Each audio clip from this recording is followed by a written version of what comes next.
എനിക്കൊരു ജോലിയുണ്ട്, ഇനി എനിക്കൊരു ഭർത്താവിന്റെ ആവശ്യമില്ലെന്ന് ചിന്തിക്കുന്ന ഒരു സ്ത്രീയെ സംബന്ധിച്ചിടത്തോളം അവരുടെ കുടുംബ ജീവിതത്തിലെ അസ്വസ്ഥതകൾക്ക് പരിഹാരം ഉണ്ടാവുകയില്ല.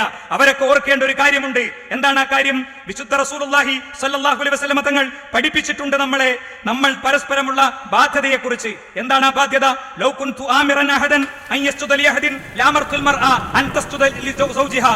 ഭൂമിയിൽ അല്ലാഹു അല്ലാതെ മറ്റാർക്കെങ്കിലും സുജൂദ് ആകാമായിരുന്നെങ്കിൽ ഞാൻ നിർദ്ദേശിക്കുക മഖബറുകൾക്ക് മുന്നിൽ പോയി സാഷ്ടാംഗം നമിക്കൂ എന്നല്ല. മറിച്ച് നിനക്ക് മനസ്സുറച്ചതോ മനസ്സുറക്കാത്തതോ ആയ പ്രായത്തിൽ നിന്റെ കൈവിരലുകളിൽ ആദ്യമായി സ്പർശിച്ച ഒരു പുരുഷനുണ്ട്. നിന്നെ ഏറ്റെടുത്ത ഇസ്ലാമികമായി പരിശുദ്ധമായി വിശുദ്ധിയോടുകൂടെ നിന്നെ ആദ്യമായി സ്പർശിച്ച ഒരാളുണ്ട്.